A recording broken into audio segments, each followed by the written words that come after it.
ওরা ইসলাম বেচে ক্ষমতাটা পাকাপোক্ত করে বেশ।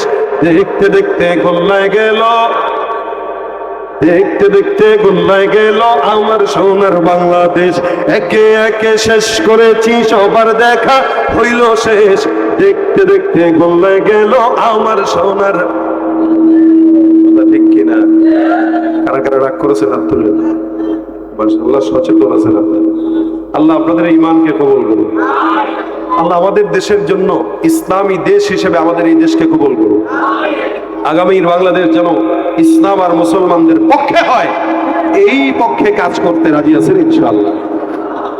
আর আমি আপনাদের এই ঈদ পরবর্তী সময়টায় আমাদের যেই চলার অবস্থা থাকা উচিত এই বিষয়ে কিছু কথা একটাই শুনিয়া। আমরা রমজান অতিবাহিত করলাম। রমজানটা কেন আসে? আসার মৌলিক কারণ হইল রমজান মানুষকে মুত্তাকি বানায়, আর রমজানের আলো দিয়া 11 মাস যেন চলতে পারে। এটা হইল মৌলিক কারণ, যে 1 মাস বান্দা ইবাদত করবে, রোজা রাখবে, মুত্তাকি হবে, আর 1 মাসের ইমানের আলো নিয়ে বান্দা 11 মাস পরিচালিত হবে, নিজের জীবনকে করবে। কিন্তু আমরা তাকায় দেখতে পাই রমজানেও আমরা যেভাবে চলি সারা বছর এভাবেই চলি, অর্থাৎ রমজান যে আলাদা কোনো কিছু এটা আমাদের মনে হয় না। এবং এই রমজান তো আরো বেশি খারাপ হাল হতে গেছে। আমরা যতটুকু তাকায় দেখলাম এই রমজানে আমার দিল বলে যেই পরিমাণে গুনাহ বাংলাদেশের মানুষ করছে অন্য কোনো রমজানে এত গুনাহ করে নেই।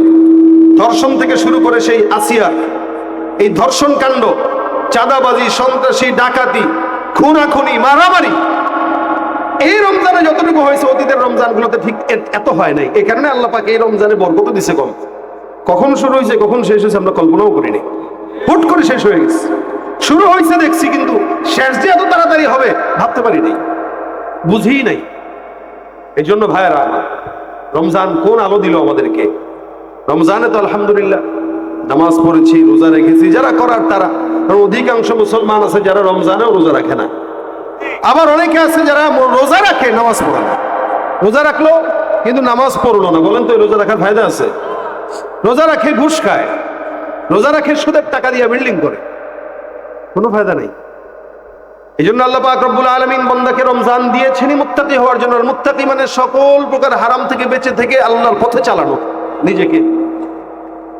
তো এইটার রমজানের এই নূরটা যেন আমাদের বাকি 11 মাসও থাকে, এই জন্য আমাদের এই আমলটা ধরে রাখা উচিত। ইসলাম মুসলমান আমরা দাবি করি, যেমন আমিও আপনিও, কিন্তু মুশকিল হলে এটা আমরা মুসলমান দাবি করলেও আমাদের ভিতরে ইসলামের ন্যূনতম জ্ঞান আর ন্যূনতম কোনো আলামত পাওয়া যায় না। দাবি করি মুসলমান, এটা সবাই পছন্দ করে। কে পছন্দ না করে মুসলমান দাবি করতে নিজেকে? সবাই পছন্দ করে। কিন্তু যতটুকু দাবি করে ততটুকু যদি থাকতো অন্তত মানা যেত, কিন্তু নাই। দাবি আছে, মানা নাই। অনেক মানুষ তো সূরা ফাতিহাটা কি এটাই জানে না। আপনি উত্তরবঙ্গে যেয়ে দেখেন, ওখানে কালিমাটা পর্যন্ত পড়তে জানে না, এমন লোক পাওয়া যায়। লা ইলাহা ইল্লাল্লাহ মুহাম্মাদুর রাসূলুল্লাহ জানে না, সূরা ফাতিহা কি জানে না, তারাও মুসলমান।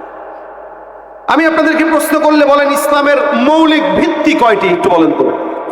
আলহামদুলিল্লাহ আপনারা জানেন ইসলামের মৌলিক ভিত্তি 5টির মধ্যে সর্বপ্রথম ঈমান, কালেমা। আল্লাহ রাসূল সাল্লাল্লাহু আলাইহি ওয়াসাল্লাম বলেন বুনিয়াল ইসলামু আলা খামস। ইসলামের মৌলিক ভিত্তি 5টি। এর ভিতরে 1 নম্বর লা ইলাহা ইল্লাল্লাহ ওয়া আন্না মুহাম্মাদুর রাসূলুল্লাহ। এটা হচ্ছে সর্বপ্রথম, এটা হলো সর্বপ্রথম ধাপ, এটার পরে বাকিগুলা। 2 নম্বরে সালাত। কি?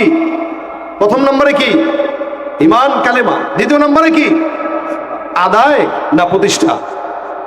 বলেন না, বুঝে বলেন। প্রতিষ্ঠা, আদায় নয়, প্রতিষ্ঠা। আল্লাহ বলেছেন আল্লাযীনা ইউমিনুনা বিল গায়ব ওয়া ইউকিমুনাস সালাহ। যারা ঈমানদার, আল্লাহকে না দেখে বিশ্বাস করে গায়েবের প্রতি, এবং সালাত প্রতিষ্ঠা করে, আদায় নয়। আদায় মানে আমি নিজে করি আদায়, আরেকজন নিজে করে আদায়, কিন্তু ঘরের সন্তান আদায় করে না, তার কোনো যায় আসে না, এটা আদায়। আল্লাহ পাক কোরআনে যত জায়গাতে সালাতের কথা বলেছেন, আদায়ের নয় বরং প্রতিষ্ঠার কথা বলেছেন। নবী করিম সাল্লাল্লাহু আলাইহি ওয়াসাল্লাম প্রতিষ্ঠার কথা বলেছেন।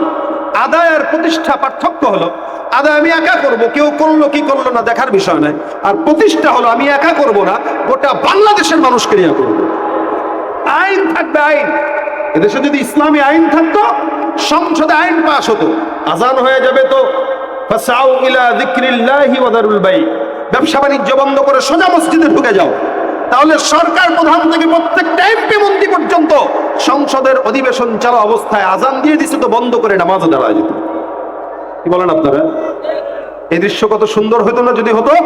এজন্য আপনাদের এই এলাকায় যে সমস্ত মানুষ আগামীতে নির্বাচন করবে, আপনারা যদি দেখেন ওরা কোরআনের পক্ষে আছে, তাদের সঙ্গে আপনারা থাকবেন। ইসলামের পক্ষে যারা থাকবে তাদের পক্ষে আপনারা থাকবেন। কোন চোর বা পাপদের পক্ষে থাকবেন না, ভয় করবেন না।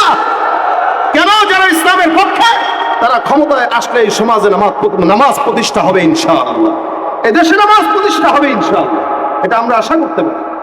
সৌদিতে প্রতিষ্ঠা আছে, এই জন্য কোন আজানের সময় হওয়ার সাথে সাথে দোকানপাট বন্ধ করা লাগলো না, জরিমানা গ্রামা দিয়া দেয় তাদের ভাষায়। মতোয়ারা ঘুরে চতুর্দিকে, কে নামাজ পড়লো করলো না দেখে, দোকান কাটটা খোলা কাটটা বন্ধ। এটা হচ্ছে প্রতিষ্ঠা। আল্লাহ পাক বলেন ইউকিমুনাস সালাহ, নবী বলেন ইকামাতিস সালাহ, সব জায়গায় ইকামত প্রতিষ্ঠা করা। কেন নামাজ কেন প্রতিষ্ঠার কথা বললেন? আদায়ের কথা না, প্রতিষ্ঠার কথা কেন বললেন? কারণ আল্লাহ পাক বলেন ইন্নাস সালাতা তানহা আনিল ফাহশাই ওয়াল মুনকার, নামাজ এমন একটা ইবাদত যে ইবাদতটা যখন বান্দা করে, ওর ফাহিশা এবং মুনকার যত গুনাহ আছে ইচ্ছায় অনিচ্ছায় সব গুনাহ থেকে নামাজ তাকে হেফাজত রাখে। জোরে কোন সুবহানাল্লাহ। যত গুনাহ, সব গুনাহ থেকে নামাজ তাকে হেফাজত রাখে। ফাহিশা ইচ্ছাকৃত গালমন্দ বা ইচ্ছাকৃত ফাহিশা কাজ, ফাহিশা গুনাহ যা আছে এগুলো। আবার মুনকার গুনাহ যেটা বান্দা ইবাদত মনে করে করে কিন্তু গুনাহ। যেমন আমাদের দেশে ইবাদত মনে করে গীবত করি আমরা। একসাথে 5 জন বসে রয়েছি, শুনেন বলে কি, যদিও গীবত হয় কই শোনেন, আসেনি খোসা একটা দিয়া গীবত হয়, এটা শোনেন না। আর গীবত না রে ভাই, ও তো এরকমই। ওরা সামনে ডাকেন, আমি তাও বলতে পারবো। রাসূল সাল্লাল্লাহু আলাইহি ওয়াসাল্লামের কাছে সাহাবা একরাম প্রশ্ন করছেন, সাহাবা একরামকে রাসূল জিজ্ঞাসা করছেন আতাদরুনা মাল গীবা, তোমরা কি জানো গীবত কি? সাহাবা একরাম বললেন ইয়া রাসূলুল্লাহ, আপনি আর আপনার মালিক ভালো জানেন। নবী বলেন যিকরুকা আখাকা বিমা ইয়াকরাহু, তোমার কোন মুসলমান ভাইয়ের সম্পর্কে এমন কোন কথা বলা যেটা সে শুনলে কষ্ট পায়, তার অগোচরে এমন কোন কথা বলা যেটা সে কষ্ট পায়।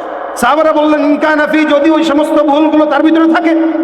মনে করেন আমি একটা অন্যায় করছি, আপনি একটা অন্যায় করছেন, এখন আপনি আপনার কোনো একটা ভাই অন্যায় করছে, আপনি মসজিদ থেকে নামাজটা পড়া তালিমে বসছেন, জিকিরে বসছেন, জিকির শেষ করেই বাস ওই ভাইয়ের সম্পর্কে শুরু করছেন, রে ভাই আপনি এই কথা বলতেছেন, গীবত করতেছেন। না রে ভাই গীবত না, তারে ডাক দাও, তার সামনে বলবো, তার ভিতরে এগুলো আছে।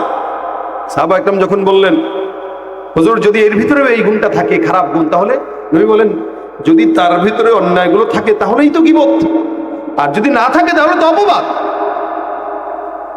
কোথায় থাকে এক মানুষ কক্সবাজার, আর আপনি কোথায় শরণখোলা, এই সাগর পাড়ের এলাকায়, সুন্দরবনের এলাকায়, প্রায় 1000 কিলোমিটারের কাছাকাছি দূরত্বে আপনি আরেক ভাইয়ের গীবত করতেছেন, কোনোদিন দেখাও হয় নাই, কথাও হয় নাই, চিনেনও না, জানেনও না, ফিরি ফিরি তার জান্নাতের রাস্তাটা সহজ করতেছে। এই জন্য আমি মাঝে মাঝে বলি, ওলামা একরামদের নকল করা কথা এগুলো, যে গীবত যদি করতে হয় তাহলে মা বাবার গীবত করো। কেন? তুমি তোমার মায়ের গীবত করার কারণে তোমার মায়ের গুনাহ তোমার কাছে আসলো, তোমার নেকি মায়ের কাছে গেল, ঘরের নেকি ঘরে থাকলো, মা জান্নাতে গেল। আপনি আমারে চিনেন না, জানেন না, কোন তার চাহিদা দূর হে তো এমন দেন কন আরো ভাই কন কয়ে কয়ে আমার জান্নাতের রাস্তা সহজ করে। আমি আপনারা পারলে হাদিয়া দেব, আরো বলবেন। আমাদের আকাবিরদের এটা ছিল নমুনা, তারা তাদের বিরুদ্ধে কেউ যদি গীবত করতো, তারা হাদিয়া পাঠাইতো, মিষ্টি পাঠাইতো, টাকা পাঠাইতো। কেন? বলে ও তো আমার জান্নাতের রাস্তা সহজ করতেছে। এই জন্য ভাইরা আমার, গীবতকে আমরা নেক কাজ মনে করে করি, এটা হলো মুনকার গুনাহ। আল্লাহ পাক বলেন কারো যদি নামাজ ঠিক হয়ে যায়, ওই ব্যক্তির ফাহিশা এবং মুনকার সকল গুনাহ থেকে আল্লাহ পাক তাকে নামাজের মাধ্যমে হেফাজত করবে। আরো জোরে বলেন সুবহানাল্লাহ।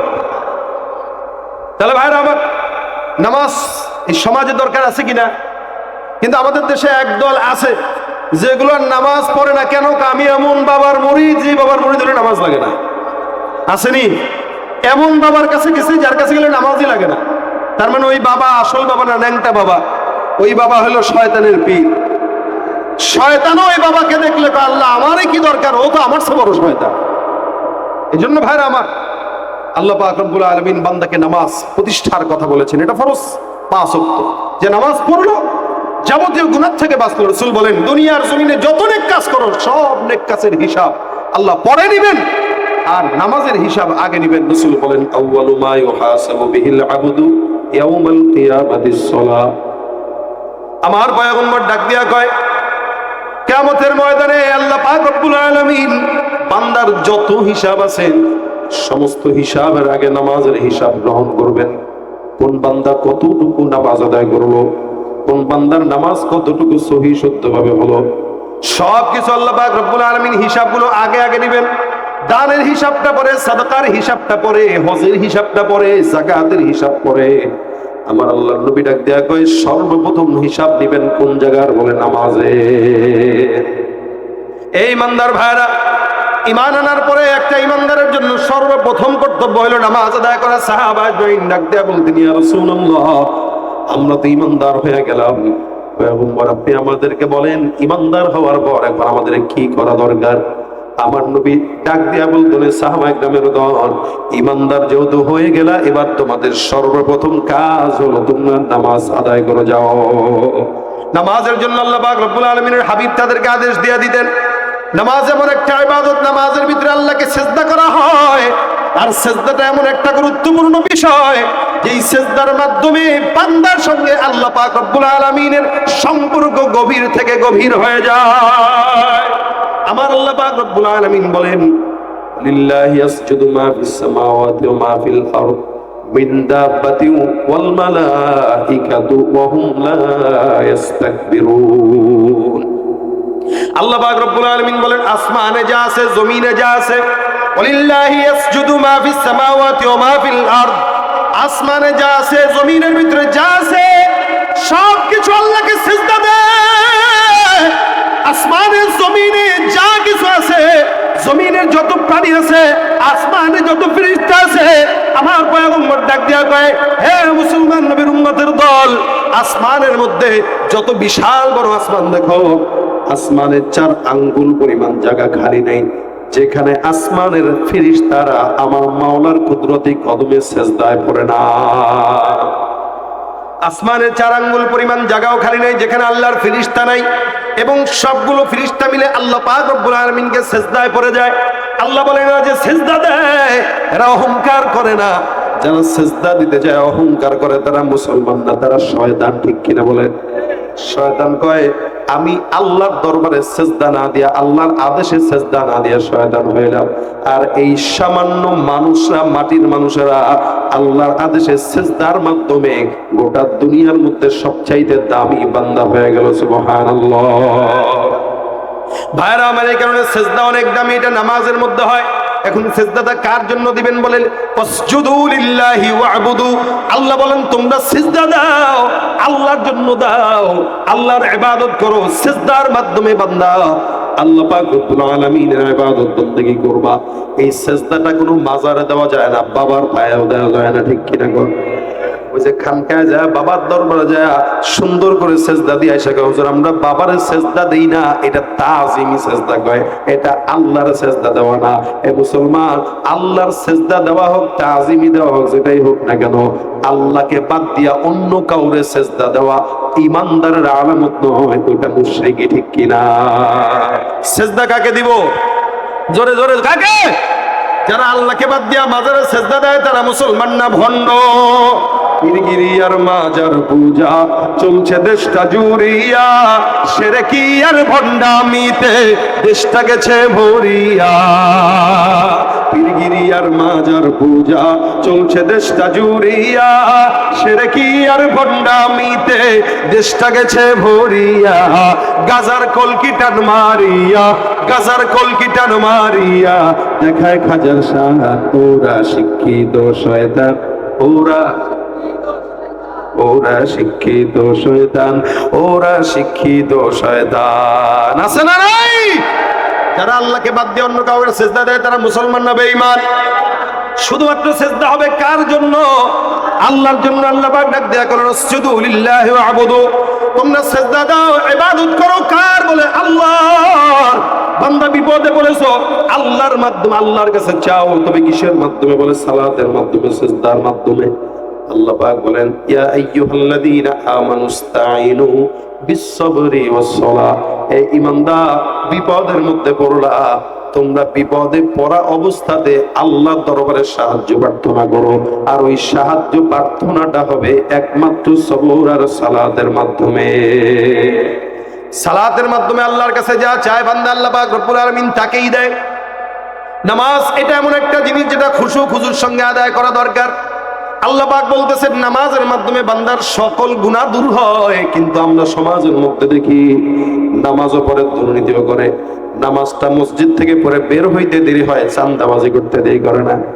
নামাজও পড়ে, ইবাদত করে, বন্দেগী করে, সুদের টাকায় বিল্ডিং করে নামাজ পড়ে, জেনা করে নামাজ পড়ে, ধর্ষণ করে নামাজ পড়ে, এমন কোন গুনাহ নাই যে এই গুনাহটা করে না। তার মানে বোঝা গেল তার নামাজ আসল নয়, ওটা হলো দেখানোর নামাজ।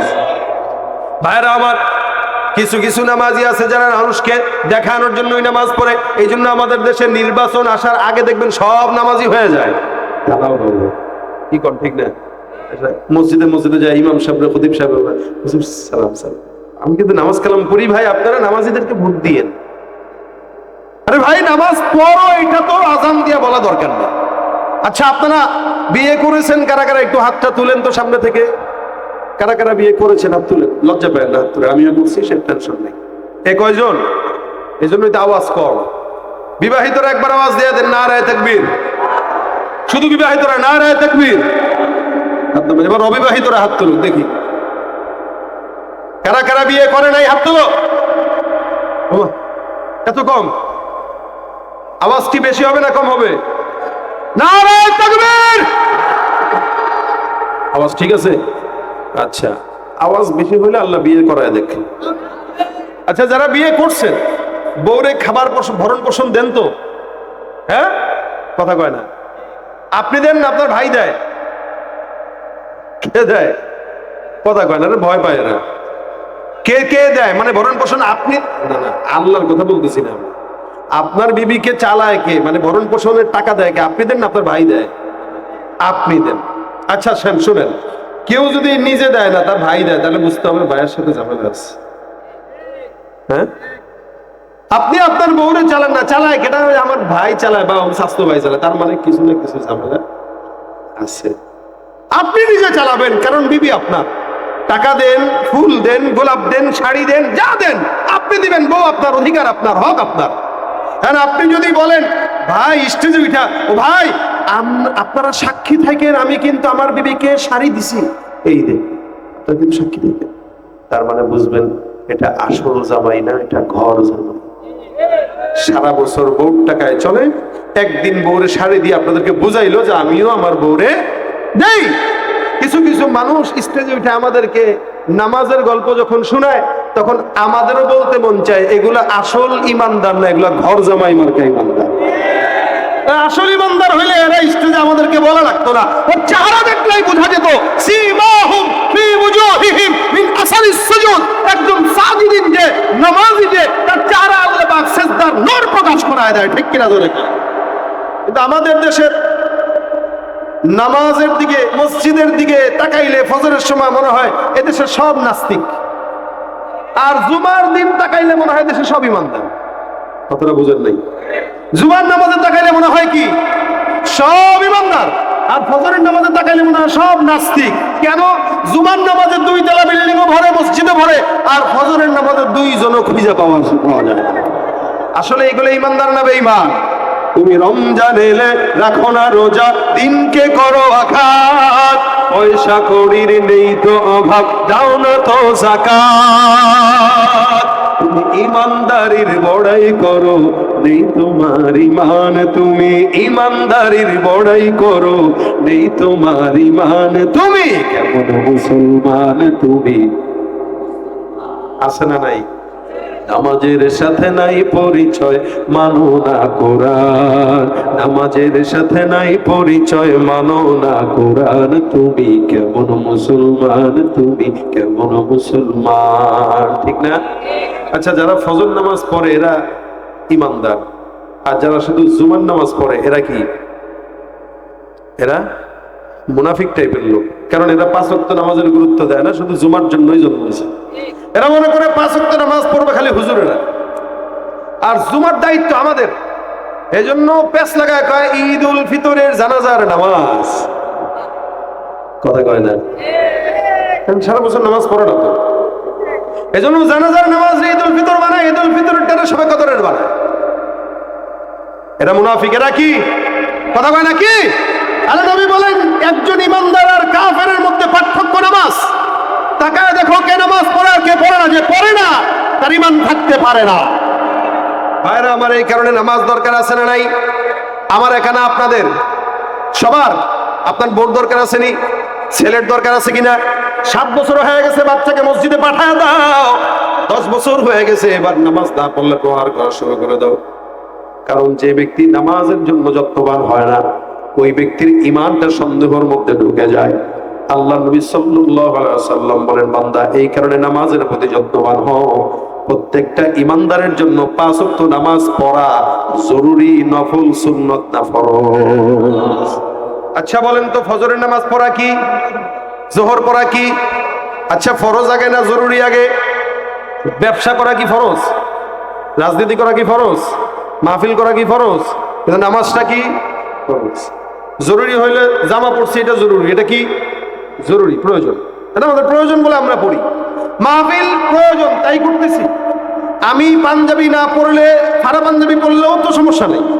আমি তো জুব্বা পড়ি, পাগড়ি পড়ি, আমি যদি টুপিও পড়ি তাও তো সমস্যা নেই, কিন্তু পড়ি, এটা আমার প্রয়োজন, জরুরত। আবার আপনার জরুরত হলো শার্ট পরছেন, আচ্ছা পরছেন বুঝলাম। কারো জরুরত হলো গেঞ্জি পরা, পড়ছে বুঝলাম।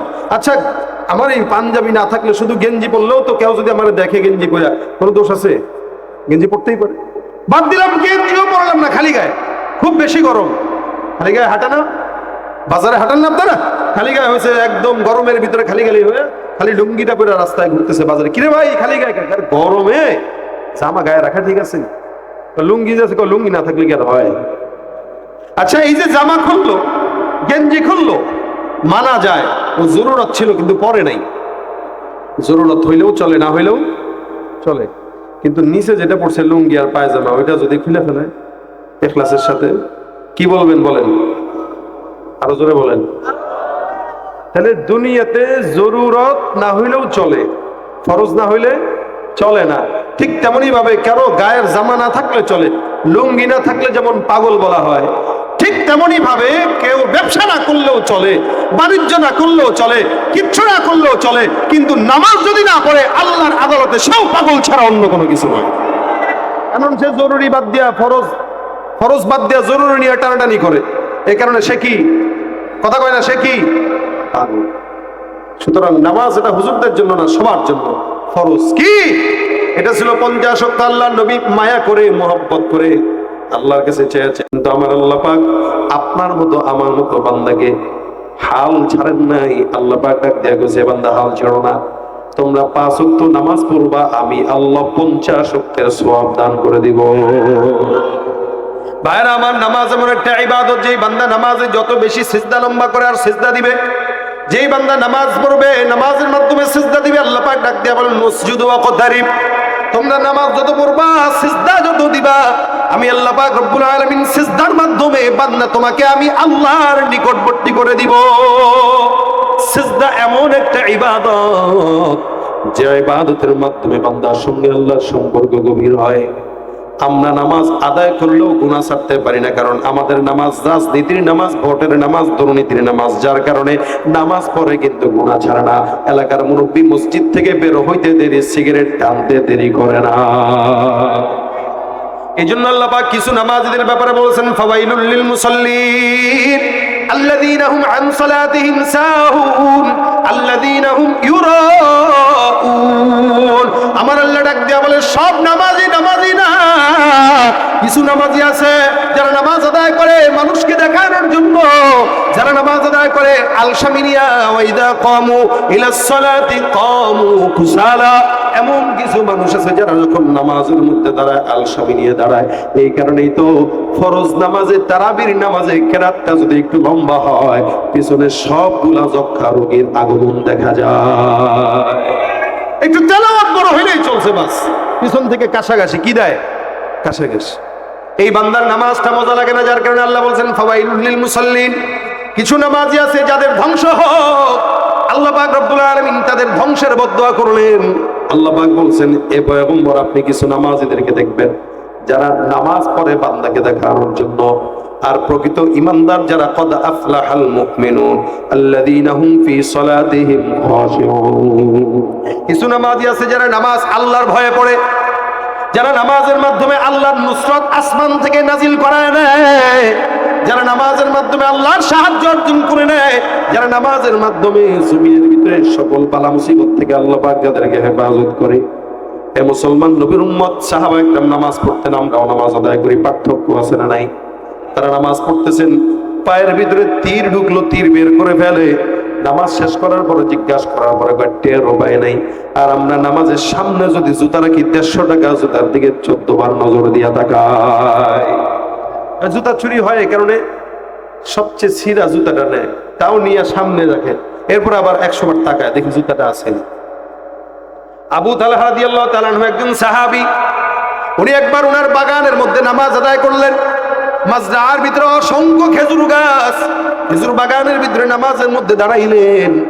আল্লাহ বান্দা রাসূল করিম সাল্লাল্লাহু আলাইহি ওয়াসাল্লামের সাহাবী নামাজ পড়তেছেন, হঠাৎ করে তাকায় দেখে সুন্দর করে একটা ছোট্ট পাখি ওনার বাগানের মধ্যে প্রবেশ করলো।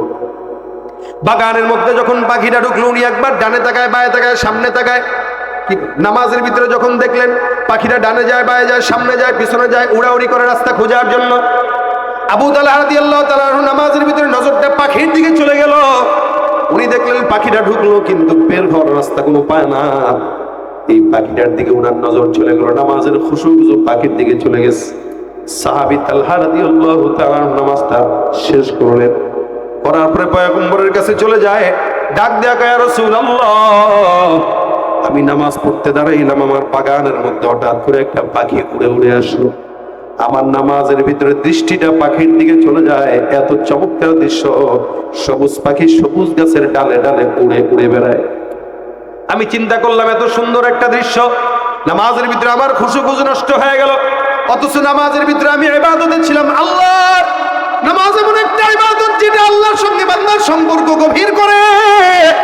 আল্লাহ পাক রব্বুল আলামিন মূসাকে ডাক দিয়ে বলেন, মূসা তুমি আমার সঙ্গে কথা বলো, যখন মন চায় তখন কথা বলতে পারো না, নির্দিষ্ট সময়ে তোমার সঙ্গে আমি আল্লাহ কথা বলি, তবে আমার মাঝে তোমার মাঝে 70,000 নূরের পর্দা থাকে।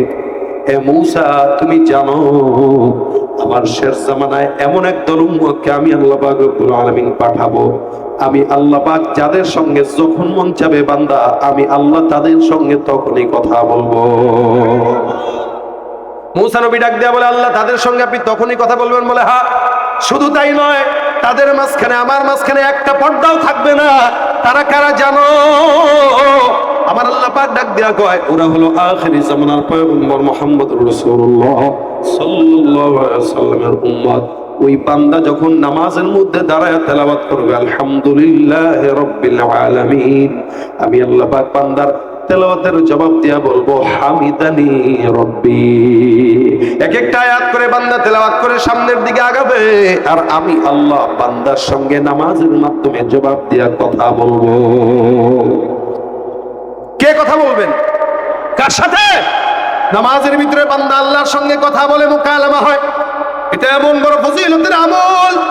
সাহাবী নবীকে ডাক দিয়ে বলে, ইয়া রাসূলুল্লাহ, নামাজের মধ্যে তারা বাগানের কারণে গাছ ছিল, গাছের কারণে পাখি আসলো, আর পাখি যখন আসলো আমার নামাজের খুশু নষ্ট হইল। ইয়া রাসূলুল্লাহ, যেই পাখি, যেই বাগান, যেই গাছ আমার নামাজের খুশু নষ্ট করলো, ইয়া রাসূলুল্লাহ এই বাগান আমি রাখবো না, আপনার কাছে আল্লাহর ওয়াস্তে এই বাগানটাকে আমি সদকা করে দিলাম। বিশাল বড় বাগান দান করে দিল। কেন? নামাজের খুশুখুশু নষ্ট করছে এই কারণে। আর আপনি আমি জুতা বাঁচানোর জন্য 14 বার নামাজের ভিতরে জুতার দিকে তাকাই, আর মোবাইল চুরি করছে কিনা এই জন্য বারবার পায়ের নিচে তাকাই, মোবাইলটা যেখানে রাখছি সেখানে। নামাজের ভিতরে দাঁড়ায় দাঁড়ায় আমাদের খেয়াল থাকে সামনের ক্যালেন্ডারের দিকে। নামাজ আদায় করতেছে, সূরা ফাতিহা তেলাওয়াত করতে 14 বার যায় ক্যালেন্ডারের দিকে। অমুক মসজিদের নামাজের সময়সূচি দেখি, ফজরের জামাতটা কয়টায়, নামাজের ভিতরে ফজরের জামাত দেখে, জোহরের জামাত দেখে, আসরের জামাত দেখে। কেউ কেউ তো আছে নামাজের ভিতরে পাশের ভাই আছে তার সঙ্গে গুতাগুতি করে, একটু দূরে দাঁড়াইছে নামাজের ভিতরে ইশারা দেয়, ক্লোজ ক্লোজ দাঁড়াইতে পারে। পোলারে নিয়ে গেছে মসজিদে, মা শিখাই দিছে খবরদার বেয়াদবি করবি না, মসজিদে একদম ইখলাসের সাথে নামাজ পড়বে। ঠিক আছে। এখন মসজিদের সাথে নিয়ে গেছে, পাশে দাঁড়ায়, সামনের লোক গেছে সেজদায় দিছে পাশায় বসা। এইটারে তো কন্ট্রোল করা লাগবে, নাহলে কারে কি কোন জায়গায় মারে। এই জন্য এইটারে কন্ট্রোল করার জন্য শাসন করে নামাজের ভিতরে। তার নামাজ কেমনে হয় বলেন? আমার পয়গম্বর নামাজের ভিতরে জান্নাতের নিয়ামত নিজের চোখে দেখতেন। আল্লাহ পাক জান্নাতের নাজ নিয়ামত চোখের সামনে তুলে ধরতেন। সাহাবা একরাম অবাক হয়ে যেতেন। পয়গম্বরের সাহাবা একরাম নামাজের মাধ্যমে আল্লাহর নুসরাত নিয়ে আসতেন। এমন একজন সাহাবী আবু মুআল্লাক রাদিয়াল্লাহু তাআলা আনহু, আনসারী সাহাবী। উনি একদিন ব্যবসার জন্য কোনো একটা জায়গায় রওনা হয়ে গেছে। কখনো কখনো কাফেলা একসঙ্গে বিশাল মানুষ যেত, কখনো একা একা যেতেন। আল্লাহর নবীর আনসারী সাহাবী একা একা কোন জায়গায় রওনা হয়ে গেছেন। বিশাল বড় একটা মরুভূমির মাঝখানে উনি বিশ্রামের জন্য একটু বসলেন। হঠাৎ করে বিশ্রাম করতেছে, হঠাৎ করে তাকায় দেখে চতুর্দিক থেকে ডাকাত ঘেরাও করে ফেললো। আবু মুআল্লাক ডাক দিয়ে বলে, কে তোমরা? বলে, আমি অমুক ডাকাত, তোমাকে ঘেরাও করা হলো, সম্পদগুলো তোমার আমরা ছিনায় নিব, শুধু তাই নয় তোমাকে হত্যাও করব। আবু মুআল্লাক ডাক দিয়া কয়, আল্লাহর রাস্তায় আমার সম্পদ জানাবার নেন, কিন্তু আমাকে হত্যা করবেন না, কারণ বাসায় বিবি আর সন্তানরা অপেক্ষমান। কিন্তু কিছু কিছু ডাকাত আছে যারা সম্পদ নেয় আবার হত্যাও করে, আছে কিনা? ডাকাত সন্ত্রাসী এখন আছে না? এটা এখন এটা আগের থেকেও ছিল। সাহাবী আবু মুআল্লাক ডাক দিয়ে কয়, ভাই আল্লাহর রাস্তায় আমারে মাইরো না, হত্যা করো না, আমার বাসায় বিবি সন্তানরা অপেক্ষা করবে, তুমি আমার সম্পদ অনেক আছে এখানে নিয়ে নাও, আমার কোনো আপত্তি নেই। ডাকাতের কথা একটাই, সম্পদও নেব, হত্যাও করবো, তুই অপেক্ষা কর, তবে তোর শেষ কোনো ইচ্ছা থাকলে বলতে পারিস। সাহাবী আবু মুআল্লাক ডাক দিয়া বলতেছে, আমার শেষ একটা ইচ্ছা আছে। বলে, কি ইচ্ছা? মারবা যেহেতু মারবাই, কিন্তু একটু সময় দাও, 2 রাকাত নামাজ আদায় করে নি। কি চাইছে? 2 রাকাত নামাজ। মরে যাবে জানে, কি পড়তে চায়? 2 রাকাত নামাজ। আর আমরা যদি জানি মরণ হবে তখন কি করবো? বাইরে সম্পদ গুলো আগে বুঝাই দিয়ে যায়। আমাদের বিভিন্ন ইচ্ছা থাকে। সাহাবী ডাক দিয়ে কয়, 2 রাকাত নামাজ পড়তে দাও। আল্লাহর নবীর সাহাবী যখন বললেন, ডাকাত সর্দার ডাক দিয়া বলতেছে, নামাজ পড়লে কোনো ফায়দা নাই, তুই তোর আল্লাহরে তো আসমান থেকে নামাইতে পারতি না। কিন্তু এই ব্যাকল জানে না, নামাজের মাধ্যমে বান্দার সবচাইতে নিকটবর্তী হয় কার? জানে না। নামাজটা নামাজের মতো হওয়া চাই। আবু মুআল্লাক নামাজের মধ্যে দাঁড়ায় গেলেন। নামাজের ভিতরে দাঁড়ায় সেজদা এত লম্বা করছে, ডাকাত পিছন থেকে ডাক দেয়া কয়, বেটা সেজদা সংক্ষেপ কর, নামাজ সংক্ষেপ কর। কিন্তু সেজদা থেকে উঠে না। রাসূল সাল্লাল্লাহু আলাইহি ওয়াসাল্লাম সেজদা ছিল কানা সুজুদুহু এত লম্বা ছিল, করিবাম মিন কিয়ামিহি। আল্লাহ নবী সাল্লাল্লাহু আলাইহি ওয়াসাল্লামের সেজদা বিশাল লম্বা, এবং আম্মা জান আয়েশা রাদিয়াল্লাহু তাআলা আনহা পর্যন্ত বর্ণনা করেন, আমরা নবী করিম সাল্লাল্লাহু আলাইহি ওয়াসাল্লামের সেজদা কখনো কখনো এমনও দেখতাম যে আল্লাহ নবী সেজদায় যখন যেতেন, তখন তোমরা যদি 50 আয়াত তেলাওয়াত করো, এই 50 আয়াত তেলাওয়াত করার সমপরিমাণ লম্বা দীর্ঘ সেজদা আমার নবী দিতেন। 50 আয়াত তেলাওয়াত করতে কতটুকুন সময়, কতটুকুন সময়। কখনো কখনো আম্মা জানরা পিছনে নামাজ পড়তেন, তো সেজদার থেকে উঠে যেতেন, দেখতেন রাসূল উঠছে কিনা, দেখতেন রাসূল এখনো সেজদায়। নামাজের পরে নবীকে বলতেন, ইয়া রাসূলুল্লাহ, আপনি এত দীর্ঘ সেজদা দিয়েছেন, আমরা তো পারি নাই, আমরা ভয় পাচ্ছিলাম যে আমাদের নাক দিয়ে রক্ত বের হয় কিনা। কত দীর্ঘ সেজদা নবী দিতেন। সাহাবী এবার সেজদার ভিতরে গেছেন, সেজদার মাথা উঠায় না, সেজদার ভিতরে ঢুকে ঢুকে আবার দোয়া করে, জোরে জোরে একটা দোয়া করে, ইয়া ওয়াদুদ ইয়া ওয়াদুদ ইয়া ওয়াদুদ ইয়া যাল আরশিল মাজিদ ইয়া ফাআলান লিমা তুরিদ আসআলুকা বিইজ্জিকাল্লাযী লা ইউরাম ওয়া মুলকিকাল্লাযী লা ইউদাম ওয়া বিনূরিকাল্লাযী মালাআ আরকানা আরশিক আন তাকফিনি শাররা হাযাল লাস ইয়া মুগীসু আগিসনি ইয়া মুগীসু আগিসনি ইয়া মুগীসু আগিসনি। আল্লাহু আকবার। কার কাছে চায়? নামাজের সিজদার ভিতরে বারবার এই দোয়া করে। আল্লাহর বান্দা রাসূলের সাহাবী যখন এই দোয়া করে, এবার ডাকাত সর্দার কয় নামাজ তাড়াতাড়ি শেষ কর, তাড়াতাড়ি শেষ কর। আবু মুআল্লাক বলেন আমি নামাজের ভিতরে টের পেলাম কোন জায়গা থেকে দূর থেকে কে যেন একজন ঘোড়ার পিঠের উপরে সওয়ার হয়ে সামনে আগাইতেছে। বিপদে পড়লে দেখেন কে? কথা কয় না, কে দেখেন? মরুভূমির মাঝখানে কেউ নাই, কিন্তু কেউ না থাকলেও একটা ইমানদার বান্দা যদি মনে করে বিপদে পড়ছি, মাওলা আছে, আমার আল্লাহ আসমান থেকে গায়বী ফেরেশতা পাঠায় বান্দার সহযোগিতা করে। এই জন্য আমার আল্লাহ পাক হাদিসে কুদসিতে বলেছেন আনা ইনদা যন্নি আবদি বি, বান্দা আমার উপরে যতটুকু ধারণা রাখবে আমি আল্লাহ ততটুকুই দিব। আপনি যদি ধারণা রাখেন গভীর সমুদ্রের মধ্যে আল্লাহ পাক রব্বুল আলামিন আপনাকে হেফাজত করবে, ইনশাআল্লাহ আল্লাহ আপনার হেফাজত করবে। আর আপনি যদি মনে করেন আল্লাহ কি জায়গায় আসবেনি, পারবেনি, আল্লাহকে অতীতের মতো ডুব। সাহাবী এবার দোয়া করে আল্লাহ তুমি আমার ছাড়া আর কেউ নাই, এই ডাকাতের জন্য, এই শয়তানের জন্য তুমি একাই যথেষ্ট। হঠাৎ করে শুনতে পায় ঘোড়ার খুরের আওয়াজ, মনে মনে ভয়, হায় হায় না জানি আরো কোনো ডাকাত যুক্ত হয়ে গেল। কিন্তু না না, কিছুক্ষণ পর ধস্তাধস্তির আওয়াজ, মারামারির আওয়াজ। আল্লাহ নবীর সাহাবী নামাজ শেষ করে তাকায় দেখে ডাকাত সর্দারের দেহ থেকে মাথাটা আলাদা হয়ে জমিনের মধ্যে পড়ে আছে। জোরে বলেন আল্লাহু আকবার। আল্লাহু আকবার। এত বিশাল বড় বড় ভূমির মাঝখানে কে আসলো? কে এটারে মানলো? ভাই তুমি কে? তাকায় দেখে সামনে একজন লোক সুন্দর সুদর্শন দাঁড়ায় আছে। ডাক দেয়া বলতেছেন তুমি কে? আমাকে চিনবা? বলে না, এজন্য তো জিজ্ঞাসা করলাম। আমি দুনিয়ার কোনো বান্দা নই, আল্লাহ পাকের তরফ থেকে আসমানের চতুর্থ আসমানের দায়িত্বরত একজন ফেরেশতা। বান্দেগানে খাসে আল্লাহ মুল গুয়ুব দরজাহা জানে জাওয়াসিসুল কুলুব জমিসর শব পিরাহান শনিদি ছেড়াদার চাহে কিনানাস নদীদি। বিপদে বন্ধু একমাত্র কে? জোরে বলে। দায়রা আমার সাহাবী আবু মুআল্লাক নামাজ শেষ করে জিজ্ঞাসা করলেন ফেরেশতা বললেন আমি আসমানের চতুর্থ থেকে ফেরেশতা, চতুর্থ আসমানের ফেরেশতা। আসমানে বসে বসে আসমানের সিজদারত অবস্থায় তোমার দোয়াগুলো আমার কানে আসলো। আল্লাহ পাক ঘোষণা করলেন কে আসো, এই বান্দার সহযোগিতা করে আসো।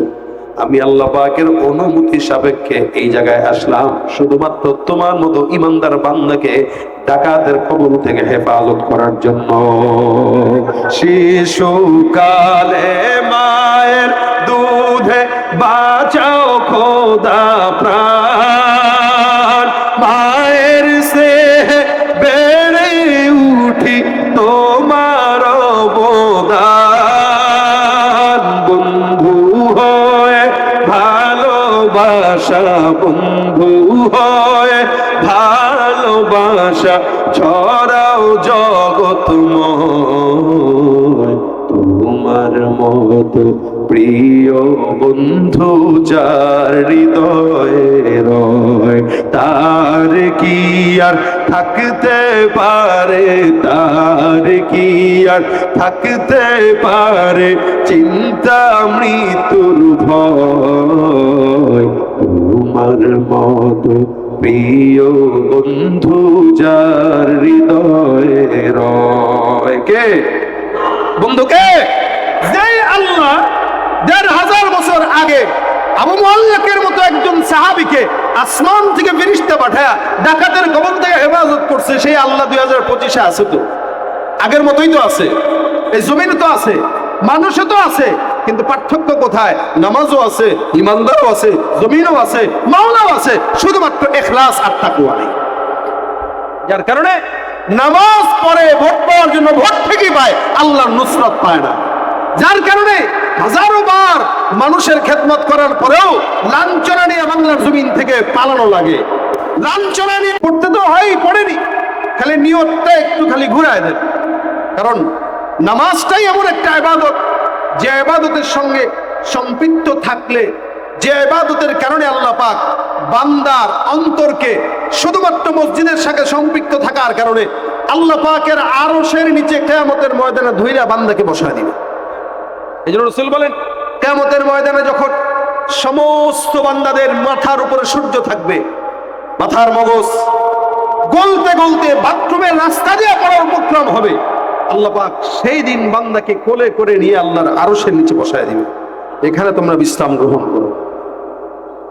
রাসূল বলেন, কলবুহু মুআল্লাকুম বিল মাসাজিদ, যার অন্তর, যার কলব মসজিদের সঙ্গে থাকে, ফজরের আজানের পরে নামাজ পড়ে যোহরের জন্য অপেক্ষমান থাকে, যোহরের পরে আসরের জন্য অপেক্ষমান, আসরের পরে মাগরিবের জন্য।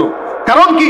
5 বার আল্লাহ পাক তাকে মসজিদ থেকে ডাক দেয়, আল্লাহ নিজে ডাক দেওয়ায় আজানের মাধ্যমে, হাইয়া আলাস সালাহ, হাইয়া আলাল ফালাহ, আসো কল্যাণের দিকে আসো, আসো সালাত আদায়ের জন্য আসো। কার ঘরে? আমার ঘরে। এটা আল্লাহ পাকের ঘর। আল্লাহর ঘরে আল্লাহ ডাকতেন, কাকে ডাকতেন? আপনাকে আমাকে ডাকতেন। কিসের মাধ্যমে? আজানের মাধ্যমে।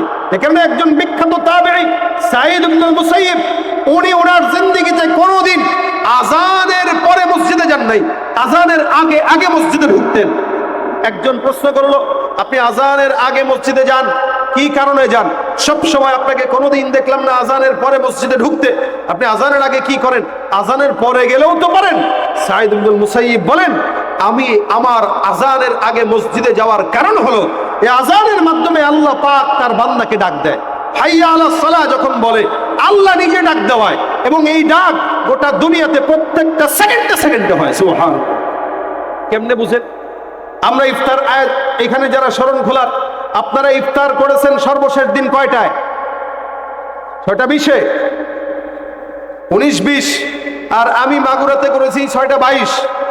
যদিও বিভাগ এক, 2 মিনিটের পার্থক্য। আবার ঢাকার মানুষরা করছে আরো আগে, আবার সিলেটের মানুষরা করছে আরো আগে, আবার অন্যান্য জেলার মানুষ করছে আরো পরে। এরকম এখান থেকে আরেকটু আগাবেন, দেখবেন ও করছে 22-এ, আপনি করছেন 21-এ, আরেকজন করছে 20-এ, আরেকজন করছে 19-এ, আবার আরেকজন করছে 19-এর 5 সেকেন্ডে, 10 সেকেন্ডে। অর্থাৎ গোটা বিশ্বে এই যে টাইমের তফাৎ, এই সেকেন্ডে সেকেন্ডের সময়ের ব্যবধানে প্রত্যেকটা পৃথিবীর সব জায়গাতে প্রতি সেকেন্ডে আল্লাহু আকবারের ধ্বনি বিরাজমান হয়ে থাকে। সব জায়গায় আল্লাহু আকবার আজান থাকে। শুধুমাত্র বান্দাকে ডাক দেয় কোথায়? নামাজের জন্য। কোথায়? এই নামাজের আজানের ডাক হযরত বেলাল রাদিয়াল্লাহু তাআলা আনহু দিয়েছেন প্রথম, এবং বেলালের আজানের পাওয়ার ছিল এত যে আল্লাহ পাক রব্বুল আলামিন এত পছন্দ করতেন।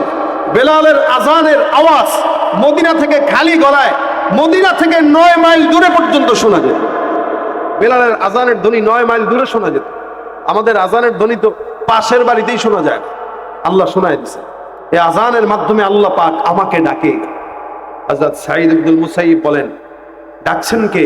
বলে, মালিক, সারা দুনিয়ার মালিক, আসমানের মালিক, জমিনের মালিক, জমিনের নিচের মালিক, আসমানের উপরের মালিক, তারার মালিক, সূর্যের মালিক, চন্দ্রের মালিক, সারা পৃথিবীর মালিক আমার মতো নাখান্দা ক্ষুদ্র একটা গোলামকে ডাকবে, তারপরে মসজিদে যাব।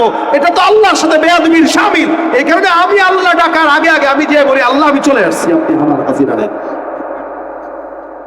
সাঈদ ইবনে মুসাইয়্যিব আগে আগে চলে, এই কারণে যে আল্লাহ আমি চলে আসছি, আপনি দেখেন আপনাকে ডাকা লাগে নাই, আমি ডাকার আগে চলে আসছি।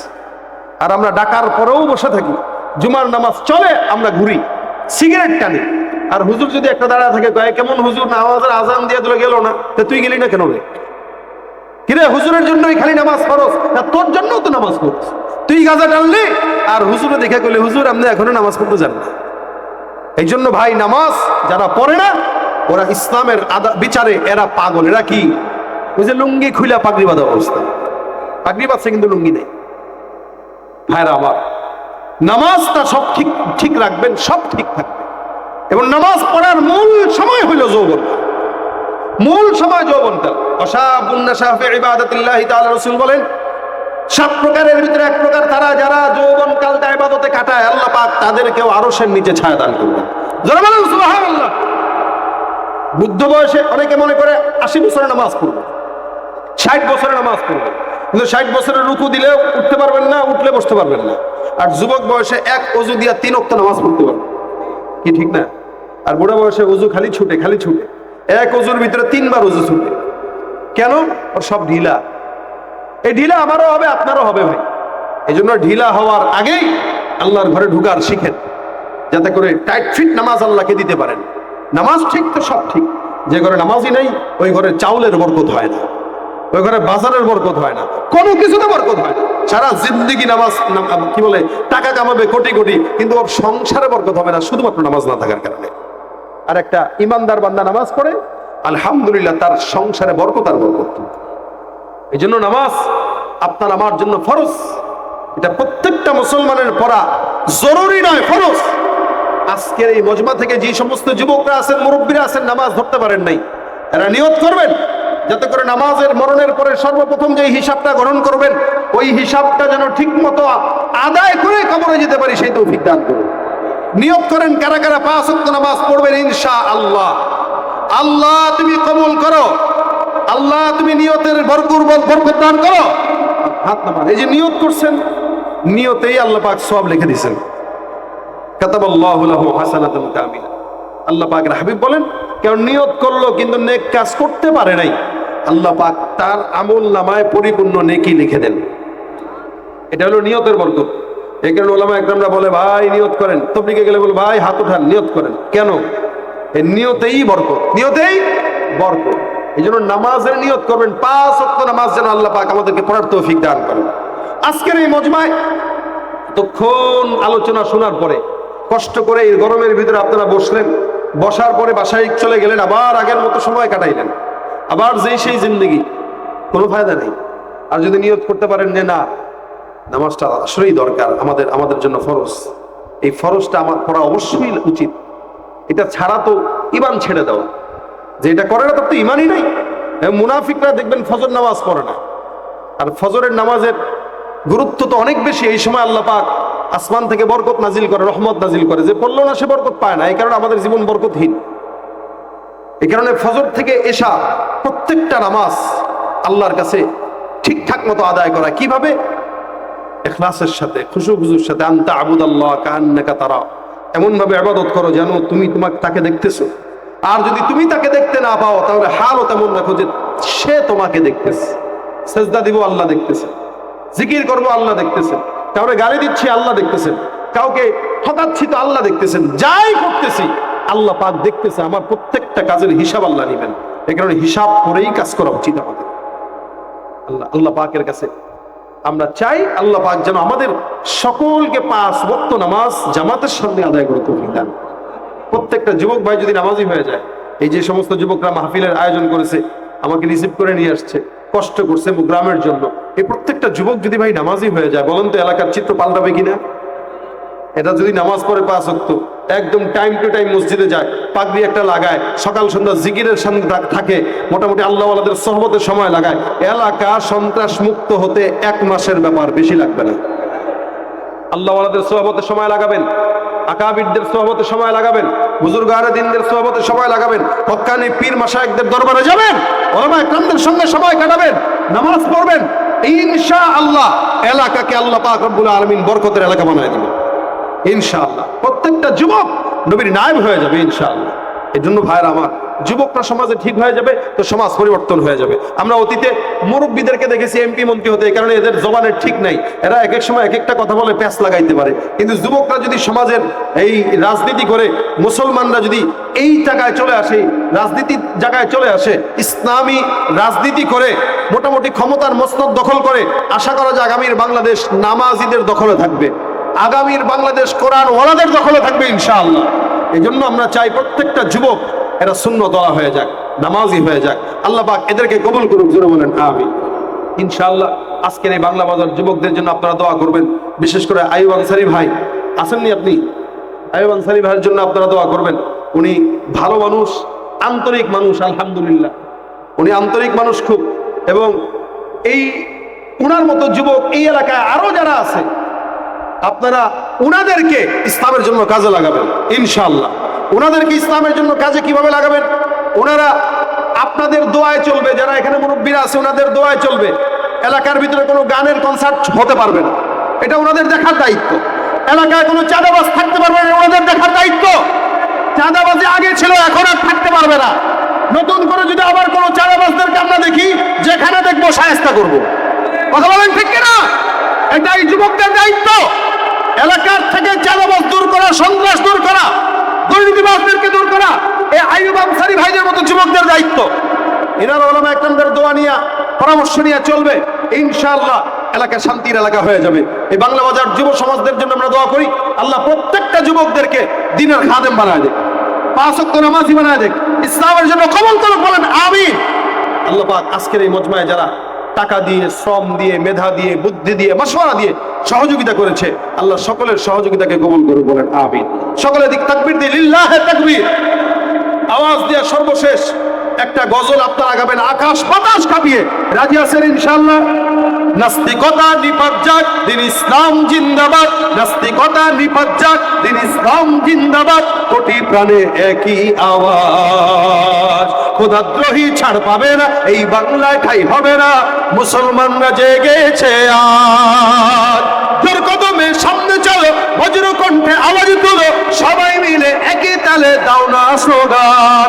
নারায়ে তাকবীর, নারায়ে তাকবীর। ইসলামের শত্রুরা আল কোরআনের আলো, ইসলামেরই জন্য দেশের হয়েছে জন্ম। ইসলামের বিরুদ্ধে গেলে দেশ হবে ভিন্ন। ইসলামের বিরুদ্ধে যারা নিয়েছ অবস্থান, এই বাংলাটাই হবে না, যাও হিন্দুস্তান। জোর কদমে সামনে চলো, বজ্র কণ্ঠে আওয়াজ তুলো, সবাই মিলে একই তালে দাও না স্লোগান। নারায়ে তাকবীর, আল কোরআনের আলো। ইসলামের শত্রুরা, মুসলমানের এই দেশেতে নাস্তিকদের ঠাঁই নাই। নাস্তিকদের পক্ষে যারা, তাদের কোনো রক্ষা নাই। এই দেশেতে থাকতে হলে কোরআন মানতে হবে, কোরআন না মানলে তারা বিতাড়িত হবে। জোর কদমে সামনে চলো, বজ্র কণ্ঠে আওয়াজ তুলো, সবাই মিলে একই তালে দাও না স্লোগান। নারায়ে তাকবীর, নারায়ে তাকবীর। দিন ইসলাম, দিন ইসলাম, আল কোরআনের আলো। আজকের মাহফিল সফল হোক, কবুল হোক। নারায়ে তাকবীর।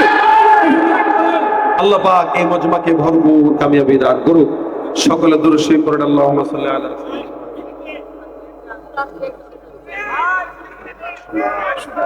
শোনেন, আমি বলি আপনাদের, আমার আইয়ুব আনসারী ভাই আমাকে রিকোয়েস্ট করতেছে, কিন্তু আমি শুরুতেই আপনাদের কাছে আমার অপারগতা প্রকাশ করছি। আমার ঠান্ডা, ভিতরে জ্বর, অসুস্থতা, এরপরে 6 ঘন্টা সফর করে আসা, আবার যাওয়া। এই জন্য সারা বছর আমাদের প্রোগ্রাম করতে হয়। আপনারা যদি বলেন আল্লাহ দিবে, আল্লাহ দেয় ঠিকই, কিন্তু আল্লাহরও একটা সুন্নত আছে। ফালান তাজিদা লিসুন্নাতিল্লাহি তাবদীলা। আল্লাহর সুন্নতের পরিবর্তন আল্লাহ করেন না। অসুস্থ হবেন, রেস্ট নিতে হবে, এটা আল্লাহর সুন্নত। অসুস্থ শরীর নিয়ে আরো ঠেলবেন, আল্লাহ কয় তুই আরো মরবি, এটা আল্লাহর নিজাম। সুতরাং আমার সাথে ফতোয়া দিয়েন না। আমি নিজ থেকে যতটুকু গাইছি, এত গজলও আমি মাহফিলে গাই না, শুধুমাত্র শরণখোলায় আসা হয় না, আন্তরিকতার সাথে শরীর খারাপ নিয়েও গাইছি।